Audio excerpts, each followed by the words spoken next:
పేతురు లేచి అక్కడ ఉన్నటువంటి ప్రజలందరినీ ఉద్దేశిస్తూ మాట్లాడడం ప్రారంభిస్తున్నాడు అతి ధైర్యంతో.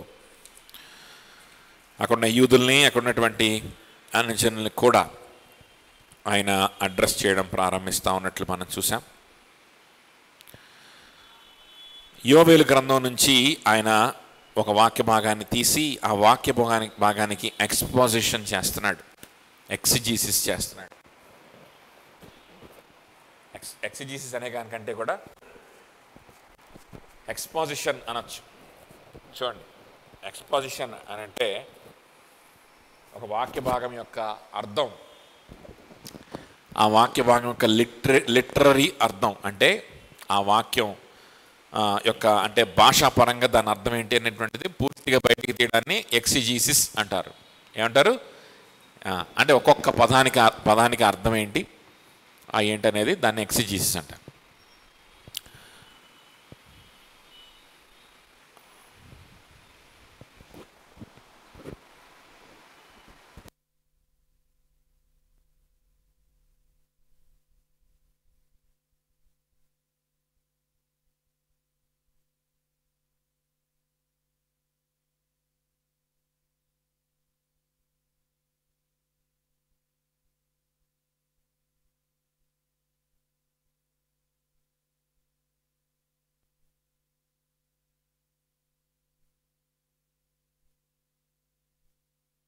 అంటే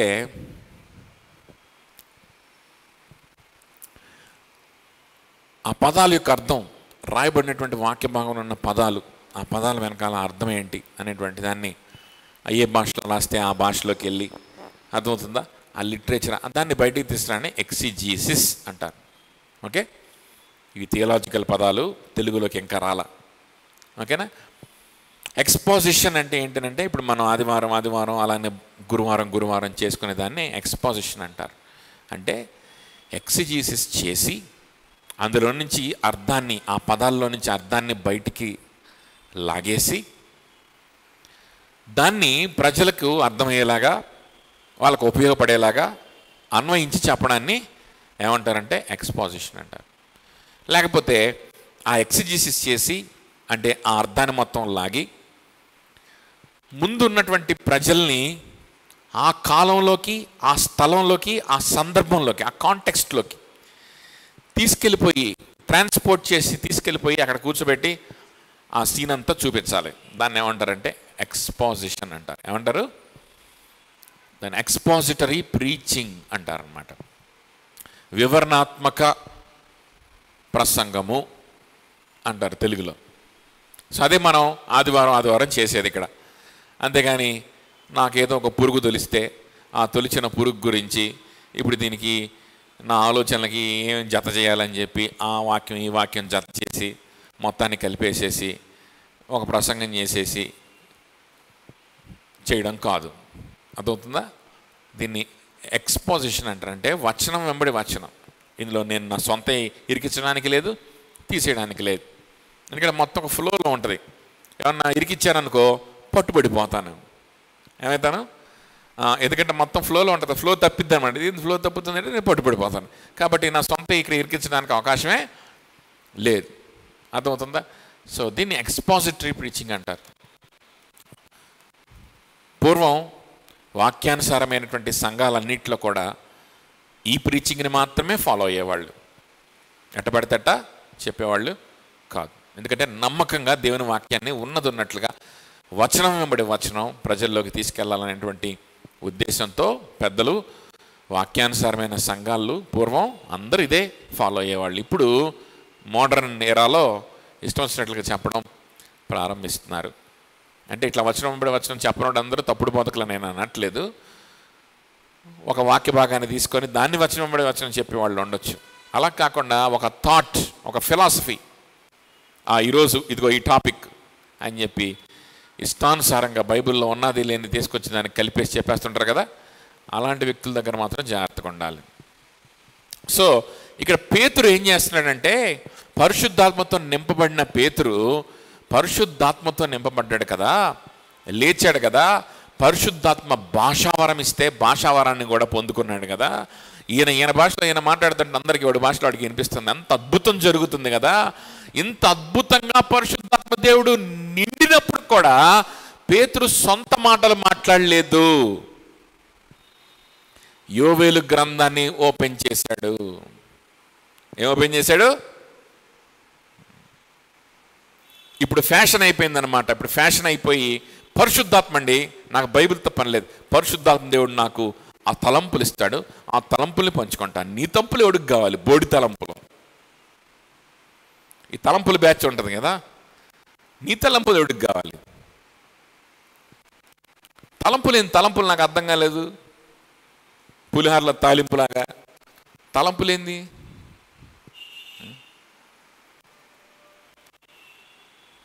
కొన్ని సంఘాల్లో ఇప్పుడు పలానా సహోదరుడు వచ్చి తలంపులు పంచుకుంటాడు. భలే చెప్పారు బ్రదర్, వాక్యం చెప్పిన చోట కొన్ని చోట్ల నా దగ్గరికి వచ్చి భలే చెప్పారు బ్రదర్, మంచి తలంపులు. తలంపులు ఎందుకు? గాడిద గుడ్డు. నేను చెప్పింది వాక్యం అయితే నా తలంపులు నేనాడు చెప్పాను అందాం అనుకుంటాను అనమాట. కానీ అనలేం కదా, పెద్దోళ్ళు. అది అర్థమవుతుందా? మంచి తలంపులు. ఇక్కడ తలంపులు ఏమి ఉండవు, తాలింపులు ఉండవు, వాక్యమే ఉంటుంది. పేతురు కూడా అదే చేస్తున్నాడు. తన సొంత తలంపులు ఏమీ చెప్పట్లేదు. యోవేలు గ్రంథం తీస్తున్నాడు. యోవేలు గ్రంథంలో ఉన్నటువంటి వాటిని వచనం వెంబడి వచనం వివరించుకుంటా వెళ్ళిపోతున్నాడు. ఫినిష్. యోవేలు గ్రంథం తీసి ఏం చెప్తున్నాడంటే, ఇదిగో యోవేలు ప్రవచించాడు, ఆ ప్రవచనం ఇప్పుడు నెరవేరుతుంది చూడండి, కావాలంటే అక్షరాలు నెరవేరుతుందని దాని యొక్క అర్థాన్ని చెప్పి ఆ కాంటెక్స్ట్ని ప్రిపేర్ చేస్తున్నాడు. ఏం ప్రిపేర్ చేస్తున్నాడు? Context, gospel context. గత వారాల్లో మనం గాస్పల్ కాంటెక్స్ట్లో బ్రతుకుతున్నామని మాట్లాడుకున్నాం, గుర్తుందా? We are living in the context of the gospel. సువార్త అనే నేపథ్యంలో మనం బ్రతుకుతున్నాం. సువార్త ప్రకటింపబడుతుంది, ప్రకటించే వాళ్ళు పంపబడుతున్నారు, వాళ్ళు ప్రకటిస్తున్నారు, యేసయ్యనే ప్రకటిస్తున్నారు, చెవుల్లో పడుతుంది. గాస్పల్ కాంటెక్స్ట్లో ఉన్నావు. ఈ కాంటెక్స్ట్లో ఉండి నువ్వేం చేస్తున్నావు? అసలు ఉన్నావా గాస్పల్ కాంటెక్స్ట్లో? లేకపోతే నీ ఉద్యోగం, నీ కోచింగ్, నీ గందరగోళంలో నువ్వు ఉన్నావా? ఏ కాంటెక్స్ట్లో ఉన్నావు? ఏ కాంటెక్స్ట్లో ఉన్నావు? గాస్పల్ కాంటెక్స్ట్లో లేకుండా నువ్వు ఏ కాంటెక్స్ట్లో ఉన్నా నీ బ్రతుకు వ్యర్థమైపోద్ది. జాగ్రత్త. You are wasting your life, you are wasting your time and you are wasting your life. ఏ మమ్మీ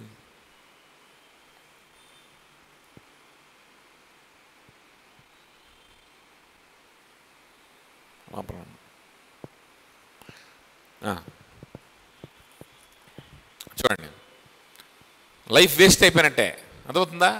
టైం వేస్ట్ అయిపోయినట్టే. లోపలికి వచ్చేయాలి అందరూ. పనున్న వాళ్ళు మాత్రమే బయట ఉండాలి, అందరూ లోపలికి వచ్చేయాలి.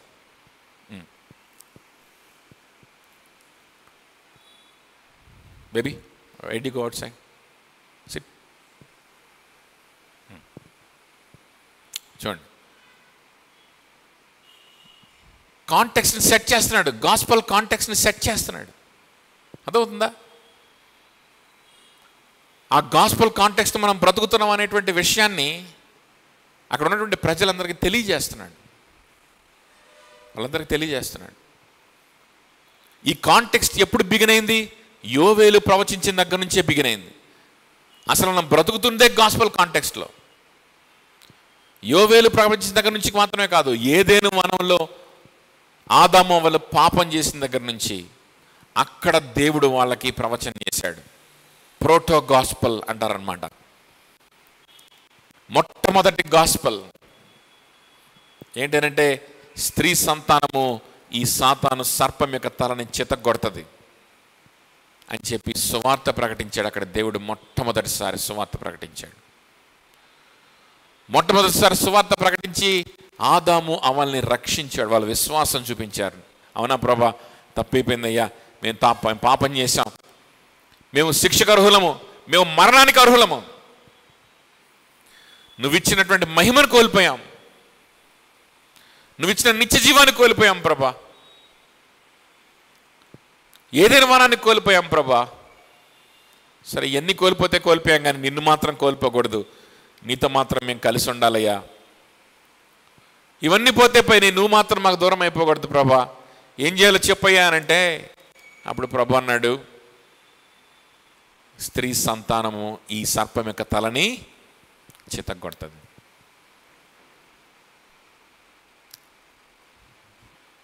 మీరు చేసింది చాలా పొరపాటు, కానీ మీ మీదకి ఈరోజు శిక్ష రాదు. ఈరోజు మీరు నరకానికి వెళ్ళరు. ఈరోజు మీ మీదకి రావాల్సినటువంటి నరకపు శిక్ష, ఆ భయంకరమైన శిక్ష మీ మీదకి ఈరోజు రాదు. అవునా ప్రభా, ఎందుకు రాదయ్యా? మీరు నా నుంచి దూరమైపోయేటువంటి శిక్ష, నా కృప కింద కాకుండా నా ఉగ్రత కిందకు వచ్చే శిక్ష, నాకు శత్రువులుగా మారిపోయేటువంటి శిక్ష. దేవుడు శత్రువులుగా మారిపోతే ఎట్టుంటుంది? అలా ఉంటుంది. మొన్న మా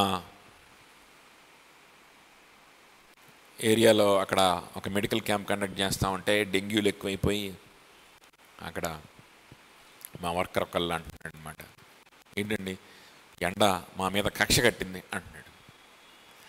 సూర్యుడు కక్ష కట్టినట్టున్నాడు, వదలకుండా 4 రోజులు. అప్పుడు దాకా వర్షాలు పడ్డాయి, మబ్బులు ఉన్నాయి.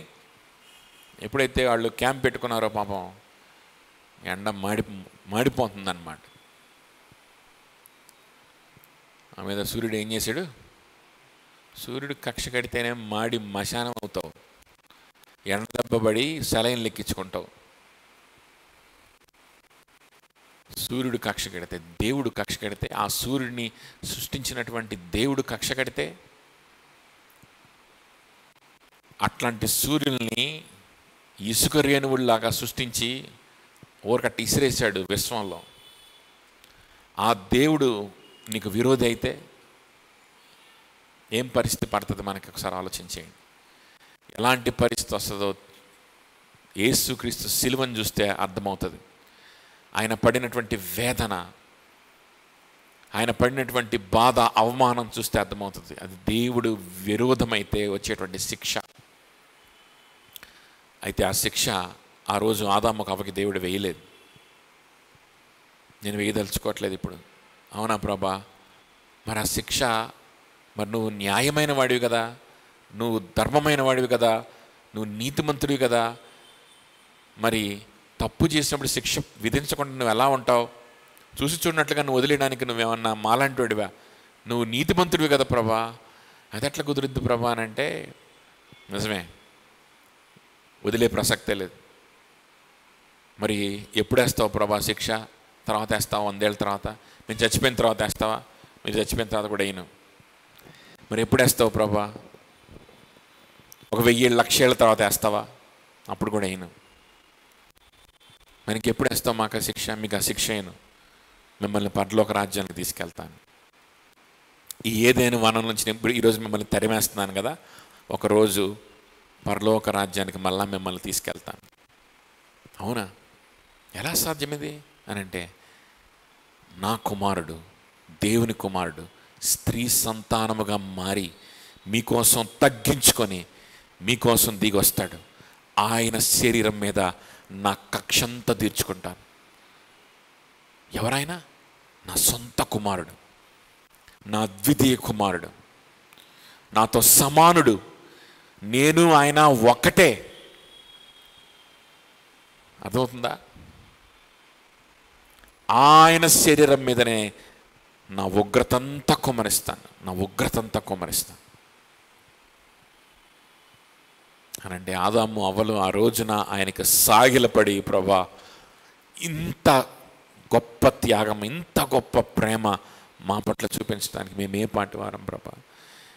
మా మీదకి రావాల్సిన శిక్షని నీ సొంత కుమారుడి మీద విధించడానికి మేము ఏ పాటి వారం ప్రభా అని చెప్పి ఆ రోజు వారు సాగిలపడ్డారు దేవుని వైపు. ప్రభా, మా రక్షణకర్తవు నువ్వే, నీలోనే మాకు రక్షణ అని చెప్పి వారు సాగిలపడ్డారు. నీతోనే ఉంటాం ప్రభా ఆయన సాగిలపడ్డారు. నువ్వు చెప్పింది చేస్తాం ప్రభా, ఏదైనా మనం లేకపోయినా పర్వాలేదు, మేమే పంటలు పండించుకొని చెమట కార్చి తినాల్సిన అవసరం వచ్చినా పర్వాలేదు, కానీ నిన్ను మాత్రం విడిచిపెట్టుకోం ప్రభా, జీవితాంతం నిన్ను విడిచిపెట్టుకోము, ఇంత గొప్ప కార్యం మా కోసం చేశావు అని చెప్పి ప్రభు కోసం వాళ్ళు బ్రతికారు, ఆదాము అవ్వలు.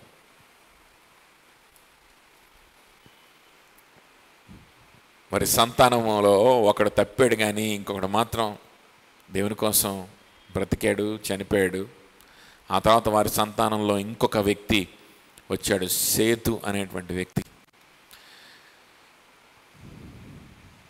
ఈ సేతు అనేటువంటి వ్యక్తి విశ్వాసి, గొప్ప విశ్వాసి, ఆదాము అవ్వలకి నిజమైన వారసుడు. ఆ వ్యక్తిలో నుంచి దేవుని యొక్క ప్రజలు రావాలని దేవుడు ఇష్టపడ్డాడు. అప్పటి నుంచి కూడా ఉంది, ఏముంది? గాస్పల్.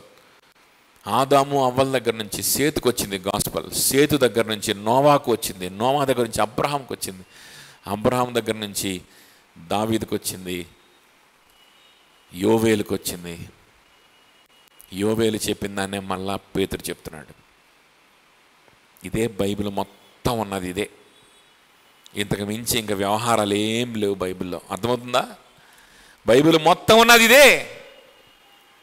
పేతురు అదే అంటున్నాడు, ఎప్పటి నుంచో ప్రకటింపబడుతుంది. ఈ భూమి సృష్టింపబడిన దగ్గర నుంచి కూడా every human being on this earth are living in the context of the gospel. భూమి సృష్టింపబడిన దగ్గర నుంచి కూడా యేసుక్రీస్తు శిలువ సువార్త అనేటువంటి నేపథ్యంలోనే ప్రతి మనిషి బ్రతుకుతున్నాడు. కాకపోతే ఒకరోజు ఏం జరిగిందంటే, ఆ ఏదైనా వనంలో చెప్పినటువంటి సువార్త కళ్ళ ముందు నెరవేరింది.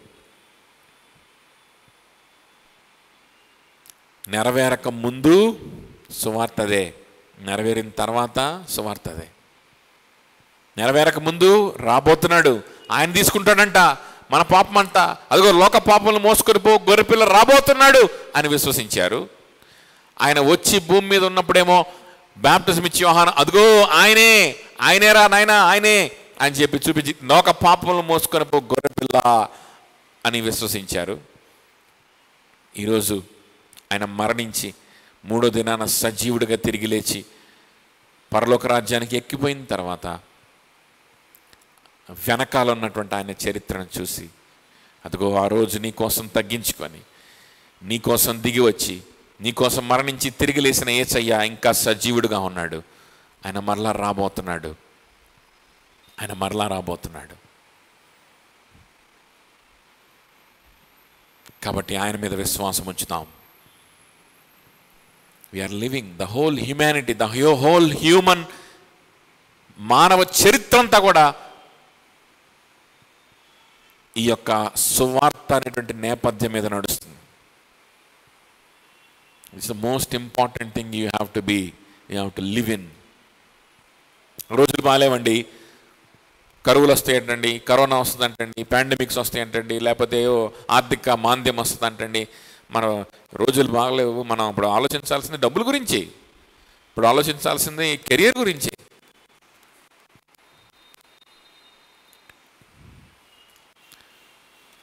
మారిపోయేటువంటి నేపథ్యాలు ఎన్నైనా రావచ్చు, ఎన్నైనా పోవచ్చు, కానీ ఆది నుండి అంతం వరకు నీ జీవితాన్ని నిర్దేశించేటువంటి, నిత్య జీవానికి ఇచ్చేటువంటి ఒక సువార్త ఉంది.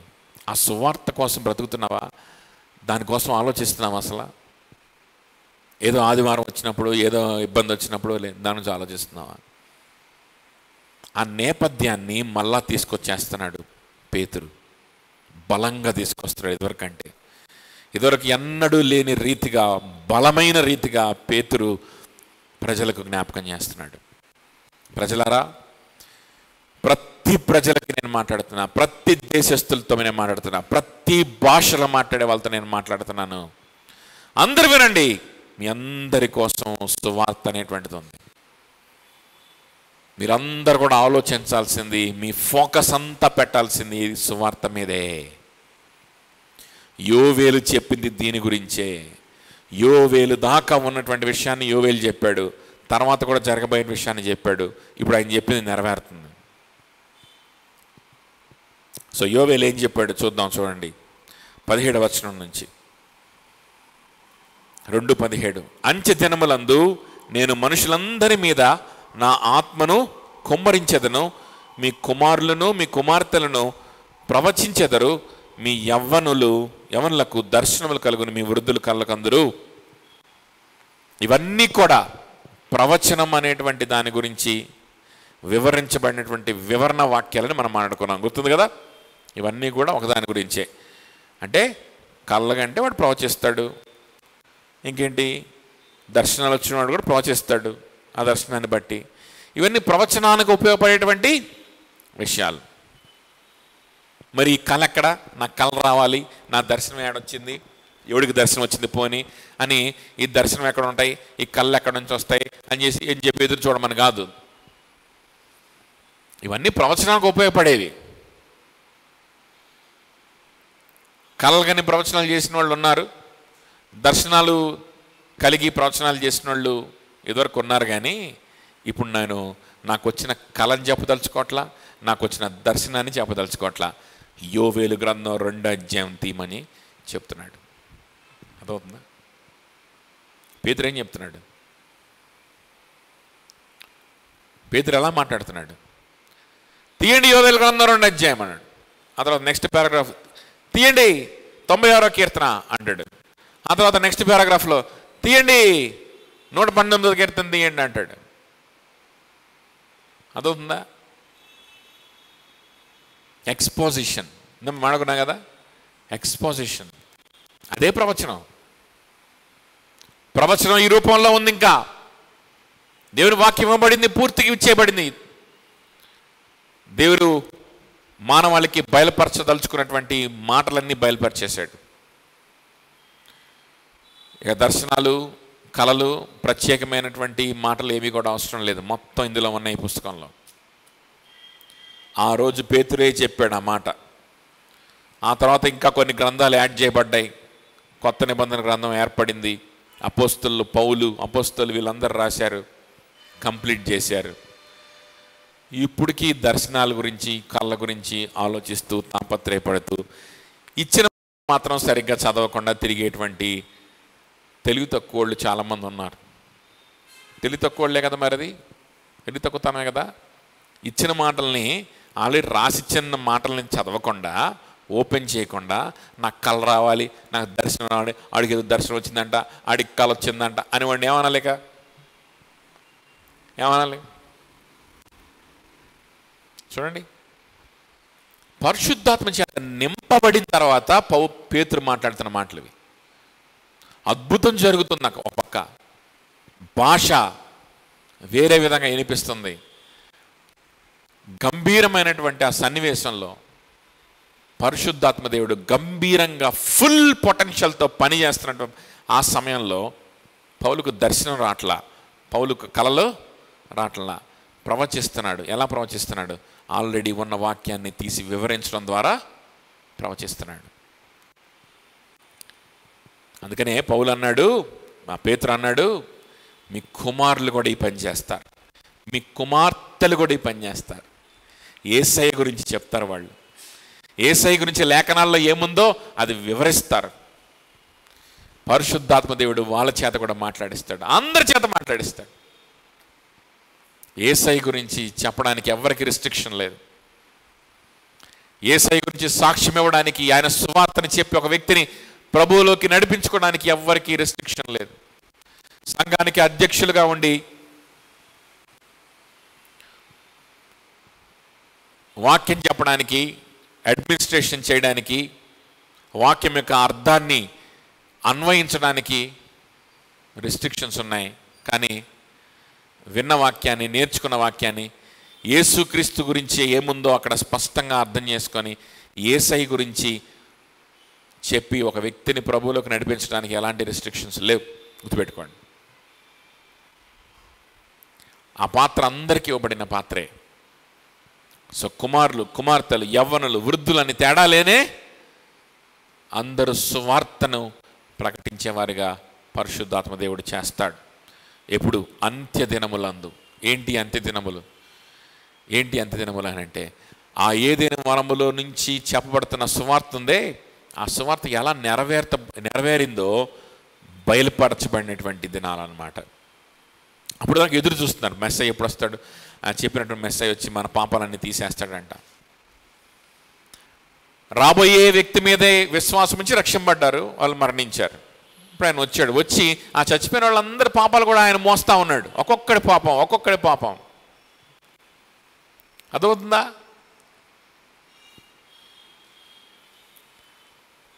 కాబట్టి ఎదురు చూస్తూ ఉన్నారు. ఇప్పుడు ఎదురు చూసేది లేదు, ఆయన వచ్చేసాడు. ఇప్పుడు డైరెక్ట్గా ఆయన్నే చూపించి, ఆ శిలువ దృశ్యాన్నే చూపించి, ఆ శిలువ సువార్తని డైరెక్ట్గా ప్రకటించి మనుషుల్ని ఆయన యొద్దకు ఆకర్షించే దినాలు, ఆ దినాల్ని ఫైనల్ డేస్ అంటారు, అంత్య దినాలు. అర్థమవుతుందా? ఫైనల్గా బయలుపరచబడింది ఇంక యేసయ్య గురించి. యేసయ్య గురించి ఎలా చెప్పాలో లేఖనాలు ఇవ్వబడ్డాయి. ఫైనల్ కాంటెక్స్ట్ అనేటువంటిది ఫైనల్గా బలంగా స్థిరపరచబడిపోయింది. ఇంకా కాంటెక్స్ట్ బిల్డింగ్ లేదు. అదవుతుందా? ఇప్పుడు ఇంకా తీవ్రతతోటి ఆలోచించాలి. ఏమైనా ఆలోచించాలి? అప్పుడైనా ఇశ్రాయేల్ ప్రజలు ఐగుప్తులో ఉన్నారు, ఈజిప్ట్లో బానిసత్వంలో ఉన్నారు. వాళ్ళు ఏం కాంటెక్స్ట్లో ఉన్నారా బాబు మీరు అని అంటే, వాళ్ళు మేము బానిసత్వంలో ఉన్నామండి, ఎవడన్నా వచ్చి ఇడిపిస్తాడో అని ఎదురు చూస్తున్నాం. ఆ తర్వాత ఈ మోషేని పంపించాడు. మోషేని పంపిస్తే మోషే ధర్మశాస్త్రం ఇచ్చాడు. ధర్మశాస్త్రంలో గొర్రెపిల్ల ఉంది. అప్పుడు మోషే చెప్పాడు, పిచ్చోళ్ళారా, మీరు బ్రతుకుతున్నది బానిసత్వం అనే కాంటెక్స్ట్లో ఏం కాదు, గాస్పెల్ కాంటెక్స్ట్లోనే. గాస్పెల్నే మీరు ఆలోచించాల్సింది. అంటే దాని అర్థం ఏంటంటే గాస్పెల్ గురించి మీరు ఆలోచించాల్సింది. అవునా? మరి మా బానిసత్వం, అసలు ఈ బానిసత్వం కూడా మీకు గాస్పెల్ అంటే ఏంటో తెలియజేయడానికి కోసమే. నేను వచ్చింది దేనికి అనుకుంటున్నారు? మిమ్మల్ని విడిపించింది దేనికి అనుకుంటున్నారు? దేవుని దగ్గరికి వెళ్ళి కొండ మీదకి ఎక్కి ఆజ్ఞలు తెచ్చింది దేనికి అనుకుంటున్నారు? అదిగో ఆ సువార్త నెరవేర్పు జరగబోతుంది. యేసు క్రీస్తు రాబోతున్నాడు, దేవుని కుమారుడు రాబోతున్నాడు. వాళ్ళ మీద మీ మైండ్స్ ఫోకస్ చేయించడానికే ఇదంతా జరిగింది. పిచ్చోళ్ళారా, మీరు ఆలోచిస్తా కూర్చోవాల్సింది మీ బానిసత్వాన్ని గురించి కాదు అని చెప్పాడు. ఆ తర్వాత కొన్ని యుద్ధాలు జరిగినాయి. నెబుకద్నెజర్ వచ్చాడు, చెర పట్టుకొని తీసుకెళ్ళాడు. అప్పుడు ప్రవక్తలు వచ్చారు. అప్పుడు యోవేలు ప్రవక్తలు అంటే వాళ్ళు వచ్చారు. యెర్మియా ప్రవక్త వచ్చాడు. ఈ యెషయా ప్రవక్త, వీళ్ళందరూ వచ్చారు. వీళ్ళందరూ వచ్చి మళ్ళీ మన ఎజ్రా, నెహెమియా, వీళ్ళందరూ వచ్చారు. వీళ్ళందరూ వచ్చి ఏం చెప్పారంటే, బాబు మీరు అనుకుంటున్నారు మేము బానిసత్వంలో ఉన్నాం, మళ్ళీ నెబుకద్నెజర్ వచ్చాడు, వీడి దగ్గర నుంచి విడిపించుకోవాలి, లేకపోతే ఈ బబులోన్లో మేము ఎట్లాగ మంచి కెరియర్ సంపాదించుకోవాలి, దీని మీదే మైండ్ పెట్టారు. కాస్త ఆపండి, మీరున్నది నెబుకద్నెజర్ కాంటెక్స్ట్లో కాదు, మీరున్నది బాబిలోనియన్ కాంటెక్స్ట్లో కాదు, మీరున్నది గాస్పల్ కాంటెక్స్ట్. ఇదంతా జరుగుతుంది కూడా గాస్పల్ కోసమే తెలుసా? అసలు ఈ రాజు రావడం, మిమ్మల్ని మళ్ళీ చెరపట్టుకొని తీసుకెళ్ళడం, దానియేలు తీసుకెళ్ళడం, అక్కడ దానియేలు, ఇదంతా జరుగుతుంది దేనికోసం? యేసు క్రీస్తుని చూపించడం కోసమే. ఆయన గురించి ఆలోచించు, ఎక్స్ట్రాలు చేయకుండా అని చెప్పి ఆయా సందర్భాల్లో ప్రవక్తలు వచ్చి, దానియేలు లాంటి వాళ్ళు వీళ్ళందరూ వచ్చి చెప్పారు. ఇప్పుడైతే ఇంక అట్లాంటివి కూడా లేవు. ఇంకా నువ్వు సృష్టించుకుంటే అది నీ కర్మ.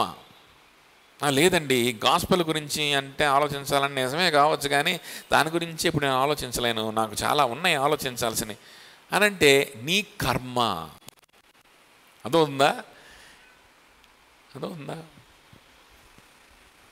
ఎందుకంటే అప్పుడున్న కరువులు లేవు, అప్పుడున్న బానిసత్వం లేదు, అప్పుడున్నటువంటి పరిస్థితులు లేవు, అప్పుడున్న రెస్ట్రిక్షన్స్ లేవు. ఒక డెమోక్రసీలో ఉన్నావు ఇప్పుడు నువ్వు. దేవుని వాక్యం విరివిగా అందేటువంటి దేశంలో ఉన్నావు. దేవుని వాక్యాన్ని ప్రకటించుకునే దానికి, దేవుని వాక్యాన్ని వినేదానికి అద్భుతమైనటువంటి వెసులుబాటు కల్పించిన ఒక గ్రేట్ కాన్స్టిట్యూషన్ ఉన్న దేశంలో మనం ఉన్నాం. గొప్ప దేశంలో ఉన్నాం మనం నిజంగా. ఎందుకంటే మన యొక్క మేకర్స్ ఆఫ్ ద కాన్స్టిట్యూషన్, మనకున్నటువంటి సంవిధానం, మనకున్నటువంటి హక్కులు చాలా దేశాల్లో లేవు.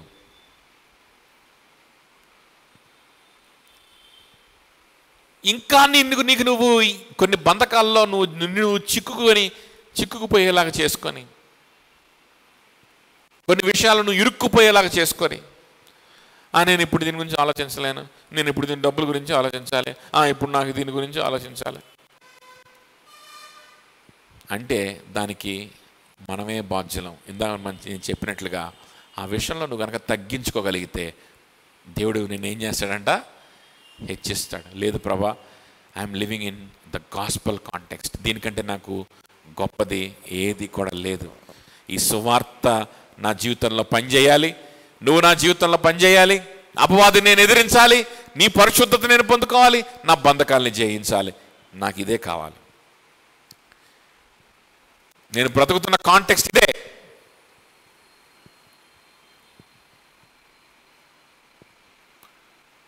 ఆ విధంగా పేతురు అలాంటి మైండ్ సెట్ని ప్రజల్లోకి తీసుకొనడానికి ఈ వాక్య భాగాన్ని వివరిస్తూ ఉన్నాడు. 18వ వచనం చూడండి. ఆ దినములలో నా దాసుల మీద, నా దాసురాండ్ర మీద నా ఆత్మను కుమ్మరించేదను గనుక వారు ప్రవచించెదరు. మనం మాట్లాడుకుంది 19. పైన ఆకాశమునందు మహత్కార్యములను, కింద భూమి మీద సూచక్రియలను, రక్తమును, అగ్నిని, పొగ, ఆవిరిని కలుగజేసెను. ప్రభువు ప్రత్యక్షమగు ఆ మహాదినము రాకమునుపు సూర్యుడు చీకటిగాను, చంద్రుడు రక్తముగాను మారుదురు. అప్పుడు ప్రభువు నామమును బట్టి ప్రార్థన చేయి వారందరూ రక్షణ పొందుదురు అని దేవుడు చెప్పుచున్నాడు. చూడండి, ఇంకైపోయింది. అంచె దినాలు వచ్చేసాయి. ఈ అంచె దినాల్లో దేవుడు మరలా తిరిగి రాబోతా ఉన్నాడు. ఆయన తిరిగి రాబోయేటువంటి కాలం సమీపంగా ఉంది. ఆయన తిరిగి వచ్చేటప్పుడు జరిగే సూచక్రియలు నీ ఇక్కడ వివరిస్తూ ఉన్నాడు. ఆయన రెండవ రాకడికి సంబంధించిన సూచక్రియలు ఇవి ఒకే వారంలో జరుగుతాయా, ఏ రోజు జరుగుతాయా, ఏ నెలలో జరుగుతాయా అని మనం ఆలోచించడానికి వీల్లేదు. ఎందుకంటే అలాంటి డీటెయిల్స్ ఏవి కూడా ఇక్కడ రాయలేదు. ఇక్కడ వివరించినటువంటి ఈ విషయాలు ఆ పెంటెకోస్తు దినం దగ్గర నుంచి కూడా కొనసాగుతూ ఉండొచ్చు. లేకపోతే ఆఖరిగా ఒక 1000 సంవత్సరాల్లో ఇవన్నీ 1000 సంవత్సరాల మీద ఇవన్నీ జరుగుతూ ఉండొచ్చు. అదవుతుందా? లేకపోతే శతాబ్దానికి ఒకటి, ఒక్కొక్క సెంచరీలో ఒక్కొక్కటి జరగవచ్చు. What ever it might be. తర్వాత అక్కడ రాయబడినవన్నీ కూడా అక్షరార్థంగా జరుగుతాయి అని చెప్పి, సూర్యుడు చీకటి ఎప్పుడు కమ్ముతాడు, లేకపోతే చంద్రుడు రక్తంగా ఎప్పుడు మారుతాడు అని చెప్పి క్యాలెండర్లు చూసుకుంటా ఉండాల్సిన అవసరం లేదు. ఎప్పుడు చంద్రుడు రక్తంగా మారతాడు, అప్పుడు ఎవడో దిక్కుమాలినాడు ఫోటో తీసి, ఇదిగో చంద్రుడు రక్తంగా మారాడు కదా, ఏడొచ్చాడు యేసుప్రభు, ఏం జరిగింది, అంత బాగానే ఉందిగా, ఇది సైన్సు, ఇదంతా ట్రాష్ అంటాడు. అప్పుడు అడిగి ఏం చెప్పాలి, నీకు అర్థం కాదు. కాబట్టి అదవుతుందా? ఇలాంటి విపరీతమైనటువంటి ఇమాజినేషన్స్లోకి వెళ్లకుండా ఇందా చెప్పినట్లుగానే ఇది ప్రవచన గ్రంథం. యోవేలు ప్రవచిస్తున్నాడు. ప్రవచన అనేటువంటిది వేలాది మంది ఉంటారు, అది చెప్పుకుంటా వీధుల్లో పడి పోవాలి. ఒక పాట రూపంలోనో కవిత్వం రూపంలోనో చెప్పకపోతే పాయింట్ టు పాయింట్ చెప్తే ఎవడికి అర్థం కాదు, ఎనరు. అర్థమవుతుందా? కాబట్టి ఇవన్నీ వివరిస్తూ ఉన్నాడు. అనంటే అంచె దినాలు వచ్చినాయి. ఈ అంచె దినాల్లో సూచ్యక్రియలు, గొప్ప సూచ్యక్రియలు జరుగుతాయి, యుద్ధాలు జరుగుతాయి. ఇదివరకు ఉన్నదానికంటే ఎక్కువగా యుద్ధాలు, రోగాలు ఇలాంటివన్నీ కూడా జరిగే అవకాశం ఉంది. కానీ ఎన్ని జరిగినా సరే the context is the same. ఎన్ని జరిగినా సరే నువ్వు ఫోకస్ చేయాల్సిన విషయం మాత్రం ఒకటే. అది యేసుక్రీస్తు శిలువ సువార్త మాత్రమే. మేము చెప్పబోయేటువంటి ఈ యేసుక్రీస్తు శిలువ సువార్త మాత్రమే. ఆ తర్వాత 22వ వచనం నుంచి మనం చూస్తే కనుక యేసయ్య గురించి ఆయన చెప్తాడు. అర్థమవుతుందా? ఈ సువార్త మాత్రమే మీరు ఫోకస్ చేయాల్సింది. ఇవన్నీ వస్తాయి. సూర్యుడు చీకటైపోయే పరిస్థితులు వస్తాయి. అంత భయంకరమైన యుద్ధాలు రావచ్చు. వరల్డ్ వార్ రాలేదా? న్యూక్లియర్ హాలోకాస్ట్ జరగలేదా? భయంకరమైనటువంటి జెనోసైడ్స్ జరగలేదా? జరిగినాయి. పాండమిక్స్ రాలేవా? వచ్చినాయి. యుద్ధాలు వచ్చినాయి. కానీ the context is the same. సేవకులు సువార్తను ప్రకటిస్తూనే ఉన్నారు, పంపబడే వాళ్ళు పంపబడుతూనే ఉన్నారు, వినేవాళ్ళు వింటూనే ఉన్నారు, రక్షింపబడే వాళ్ళు రక్షించబడుతూనే ఉన్నారు, జీవితాలు మార్చబడే వాళ్ళు మార్చబడుతూ ఉన్నారు, సంఘాలు స్థాపించబడుతూ ఉన్నాయి, విశ్వాసులు పుడుతూనే ఉన్నారు, తయారవుతూనే ఉన్నారు. అర్థమవుతుందా? ఈ సువార్త ఇంకా ఇంకా ప్రకటింపబడుతూనే ఉంది. కాబట్టి అంత్య దినాల్లో సువార్త ప్రకటింపబడడానికి, ఆ సువార్త ప్రకటింపబడకుండా ఉండడానికి ఎలాంటి సాకులు కూడా ఉండవు అని దీని అర్థం. లేదా ప్రకటింపబడినటువంటి సువార్తను నువ్వు వినకుండా ఉండడానికి ఎలాంటి సాకులు ఉండవు. చంద్రుడు రక్తముగా మారిపోయినా నువ్వు వినాల్సింది సువార్తే. సాకు చెప్పడానికి వీలు లేదు. సూర్యుడు చీకటి కమ్మినా ఈ సువార్తకు ఆల్టర్నేటివ్ లేదు. సూర్యుడు చీకటి అయిపోయాడండి, ఇంకా సువార్త అంటామేంది అనడానికి వీలు. ఇంకేం సువార్త? సూర్యుడే పోయాడు, ఇంకేం బైబిల్, ఇంకేం సువార్త? ఓరి నాయన అయిపోయింది. అర్థమవుతుందా? సూర్యుడు చీకటి కమ్మలేదు, కానీ అట్లాంటి పరిస్థితులు వచ్చినాయి. ఆ పరిస్థితుల్లో కూడా సువార్త ఆగలేదు, విశ్వాసం ఆగలేదు. గుర్తుపెట్టుకోండి. ఈరోజు నీ జీవితంలో అలాంటి పరిస్థితులు లేవు. అలాంటి పరిస్థితులు వచ్చినా కూడా అది సాకులుగా ఉండకూడదు అంటున్నాడు. అది సువార్త అంటే. That is the importance of gospel. కానీ నీ జీవితం అలాంటివి ఉన్నాయా? అలాంటివి లేవు. అలా అంత పేదరికం వచ్చిందా? అంత పేదరికం కూడా రాలేదు నీకెప్పుడు. అంత కఠినమైన పరిస్థితులు వచ్చినాయా? రాలేదు. నీకు నాకు వచ్చే పేదరికం ఏంటి అంటే అనుకున్నది కొనుక్కోలేకపోవడం. నీకు నాకు వచ్చేటువంటి ఇబ్బందులు ఏంటి అని అంటే పక్కనోడుకున్న కంఫర్ట్స్ మనకు లేకపోవడం. ఇది నీకున్న పేదరికం, నీకున్నటువంటి డిస్కంఫర్ట్స్.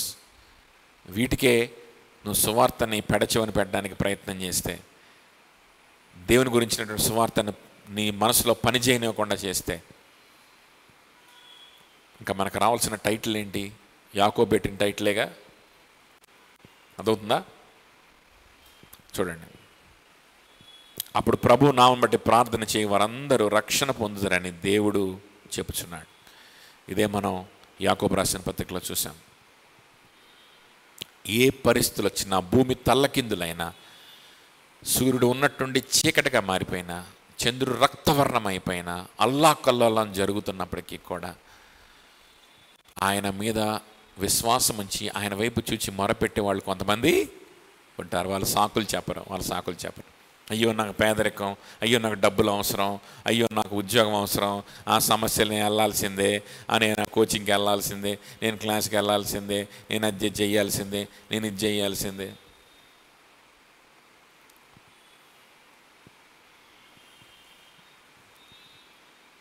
డిగ్రీలు చదువుకున్నారు, చదువులు చదువుకున్నారు, స్కూల్ చదువుకున్నారు, డిగ్రీలు పూర్తి చేసుకున్నారు.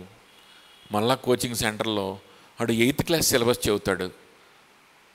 ఆ 8th క్లాస్ సిలబస్ ఒక క్లాస్ మిస్ అయిపోతే నీకు అర్థం కాదు. ఒక క్లాస్ మిస్ అయినా అర్థం కాదు.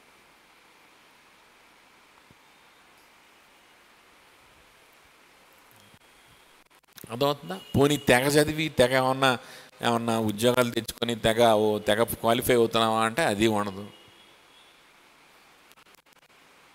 స్కూల్లో చదవాలా, కాలేజీలో చదవాలా, డిగ్రీ చదివి సరిగ్గా చదవాలా, ఇప్పుడు కోచింగ్లో ఒక్క రోజు మిస్ అయిపోతే ఏదో పెద్ద ఘోరంలాగా. ఏం లేదు, కాలక్షేపం కోసం వెళ్తున్నారు. ఇంకోటి ఏంటి అని అంటే, కూడికి రమ్మన్నప్పుడు, సహవాసం కలిగి ఉండమన్నప్పుడు ఏదో పెద్ద ఘనకార్యం చేస్తున్నట్టు చెప్పుకుంటాం. చూడండి, ఈ బ్యాచ్తోనే బాగా ఇబ్బంది అవుతుంది కాబట్టి చెప్తున్నా, ఈ కోచింగ్ బ్యాచ్తో.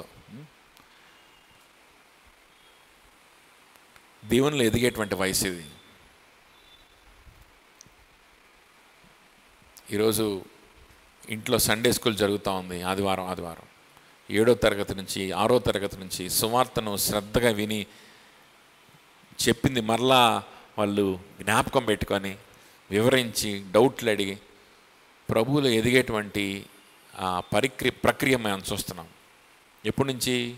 6వ తరగతి 7వ తరగతి నుంచి. అంటే 6వ తరగతి నుంచి దేవుడు నీకు అవకాశం ఇస్తుంటే, నీకు బుద్ధి జ్ఞానాన్ని ఇస్తే, నీకు బుర్రనిస్తే, దాన్ని దేవుని దగ్గర కూడా చెక్కని తిరిగావు. కాలేజీ లైఫ్ అంతా తిరిగావు. ఇప్పటికైనా ప్రభువులోకి వస్తానంటే ఇప్పుడేమో కోచింగ్.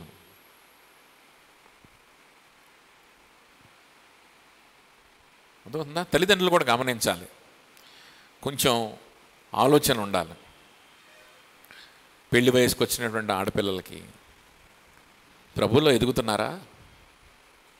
వివాహం చేసుకొని తర్వాత ఎలా ఉండాలో ఆలోచిస్తున్నారా? సిద్ధపాటు ఉందా? ఒక భర్తను కలిగి ఉండి లోబడి కుటుంబాన్ని నడిపించుకునేటువంటి బుద్ధి జ్ఞానం ఉందా? ప్రభువులు ఎదుగుతున్నారా? వాళ్ళ ఆలోచనలు ఎటు వెళ్తున్నాయి? వాళ్ళ జీవితం ఎటు వెళ్తుంది? వాళ్ళ పరిచయాలు ఎలా ఉన్నాయి? వాళ్ళ పరిస్థితి ఎలా ఉంది? ఏమన్నా ఆలోచిస్తున్నారా?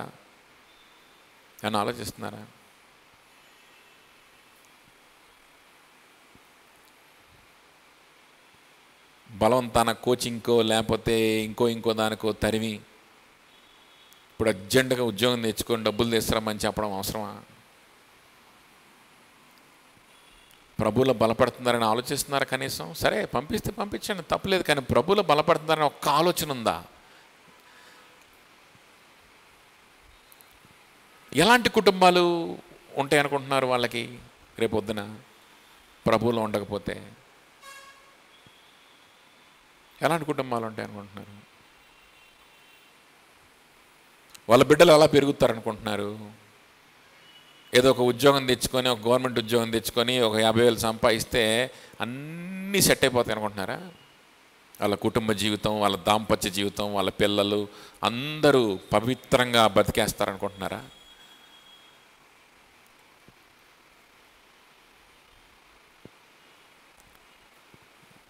ఎవరికి ఇచ్చి పెళ్లి చేద్దాం అనుకుంటున్నారు? విశ్వాసులకి ఇచ్చి పెళ్లి చేద్దాం అనుకుంటున్నారా? వాళ్ళు విశ్వాసులుగా ఉంటే కదా విశ్వాసులు పెళ్లి చేసుకునేది. ఇది కదా ఆలోచించాల్సింది పెళ్లి చేసే వయసుకు వచ్చిన ఆడపిల్లల గురించి.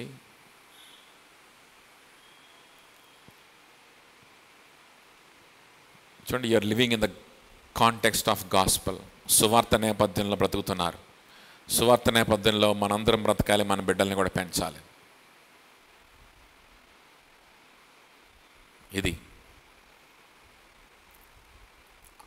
దీన్ని అంగీకరించి ఆయన వైపు చూచి మొరపెట్టుకున్న ప్రతి వారు రక్షింపబడతారు. తాను తగ్గించుకున్నవాడు హెచ్చింపబడతాడు. గర్విష్ఠులకి దేవుడు విముఖుడు అవుతాడు, వారిని విసర్జిస్తాడు. గుర్తుపెట్టుకోండి, దేవుడు విసర్జించిన తర్వాత నీకు ఎన్ని డబ్బులున్నా నీ కుటుంబం విసర్జింపబడిన కుటుంబమే. నీ బ్రతుకు, నీ భవిష్యత్తు దేవుని చేత విసర్జింపబడిన భవిష్యత్తుగా ఉంటే ఉపయోగం లేదు. తగ్గించుకో.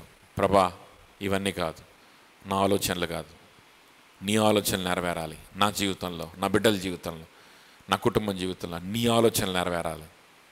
ఈరోజు తగ్గించుకొని ఒక నిర్ణయం తీసుకొని ప్రభు వైపు మనం చూద్దాం. ప్రార్థన చేసుకుందాం.